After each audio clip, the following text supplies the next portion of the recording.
আমি কাণ্ড করছি, এক প্রবাসী ছেলেকে 8 বছর সম্পর্ক করে বিয়ে করেছি, বাংলাদেশে এসে বিয়ে করছি। বিয়ে করে আমার টাকা পয়সা নিয়ে পালায়ে গেছে, টাকা পয়সা 15 লক্ষ টাকা নিয়ে আমার স্বর্ণ গয়না নিয়ে পালায়ে গেছে। এইটার এই যে আমার প্রমাণ, এটা আমার ডকুমেন্টস, এই যে কাবিনের কাগজ।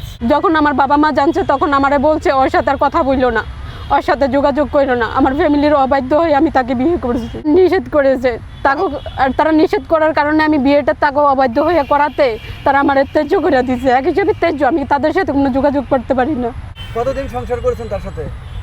আমি 7 মাস সংসার হয়েছে তার সাথে। তাই সে কি দ্বিতীয় বিয়ে করছে? হ্যাঁ, দ্বিতীয় বিয়ে করছে। আপনি কি জানতেন? না, আমি জানতাম না। আমি জানি সে অবিবাহিত। আপনার সাথে মিথ্যা কথা বলে প্রতারিত করেছে? হ্যাঁ, আমার মিথ্যা কথা কয়ে আমার প্রতারণা করে আমার টাকা পয়সা হাতিয়ে নিছে। কত লক্ষ টাকার কাবিন আপনাদের? আমার 3 লক্ষ টাকা কাবিন, 50,000 টাকা উসিল দিছে। সে বলছে আমারে গয়নাগাটি বানায় দিবে। সে আপনার গয়নাগাটি নিয়ে পলাইছে? সে বানায় দিবে তো দূরের কথা, সে আমারগুলো নিয়েই পালায় গেছে। কে পালাইছে? কে সে? কে? সে আমার হাজবেন্ড। হাজবেন্ড সে কি প্রবাসী নাকি অন্য কেউ? সে প্রবাসী, কাতার প্রবাসী। তার নাম কি? মামুন। মামুন নাম। তার বাবার নাম? তার বাবার নাম তোফায়েল আহমেদ। সে থাকে কোথায়? তার বাড়ির লোকেশনটা কোথায়? আমার কাছে তার ডকুমেন্ট মানে আইডি কার্ডের আছে, আমি ওইভাবে উল্লেখ করতে পারতেছি তার না। জেলা বা থানা কোথায়? থানা লক্ষ্মীপুর সদর। লক্ষ্মীপুর সদর না? জি। লক্ষ্মীপুরের কি নোয়াখালী? লক্ষ্মীপুর? হ্যাঁ হ্যাঁ, নোয়াখালী লক্ষ্মীপুর। আপনি কি তাকে বাবা মা ছাড়া বিয়ে করেছিলেন? হ্যাঁ, বাবা মা ছাড়া কেন বিয়ে বাবা করছে। মার সাথে কেন আপনি যোগাযোগ করলেন না?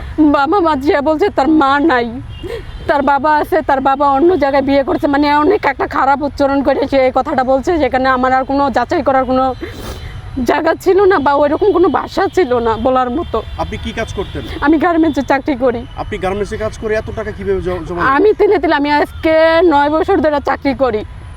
9 বছর ধরে চাকরি করি। গার্মেন্টস এটা অনেক পরিশ্রম করলে গার্মেন্টসে অবশ্যই টাকা আছে, আমার সেই তিলে তিলে করার টাকা।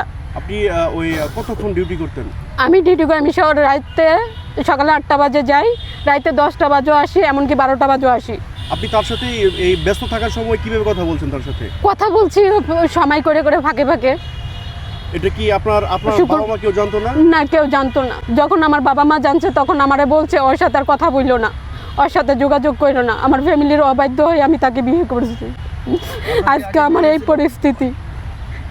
আপনি কোথায় বিয়ে করেছেন? কোথায় বিয়ে হয়েছে? আমার ঢাকায় বিয়ে হয়েছে, ঢাকা উত্তরা। বিয়েতে কে কে সাক্ষী ছিল আপনার? সাক্ষী ছিল আমার লগেরই, আমার কাজ করি এইখানে সহকর্মীর লোকজন। আপনার বাবা মা আপনার সাথে কেউ ছিল না? না, কেউ ছিল না। তারা বিয়ে করতে না করছিল? তারা নিষেধ করেছে তাকে। আর তারা নিষেধ করার কারণে আমি বিয়েটা তাকে অবাধ্য হয়ে করাতে তারা আমার ত্যায্য করে দিচ্ছে, এক হিসেবে ত্যায্য। আমি তাদের সাথে কোনো যোগাযোগ করতে পারি না। এই যে ফাঁকি দিয়ে চলে গেল, এখন তাদের সাথে কোনো যোগাযোগ হয় না আপনার? না, কারোর সাথে না। আমি অনেক চেষ্টা করেছি, কেউ আমার কয়েক তুমি আমাদের কাছে ফোন দিবা না। এটা কে বলে? বাবা না মা বলে? বাবা মা ভাই বোন সবাই, কারোর লোক আমার সম্পর্ক নাই।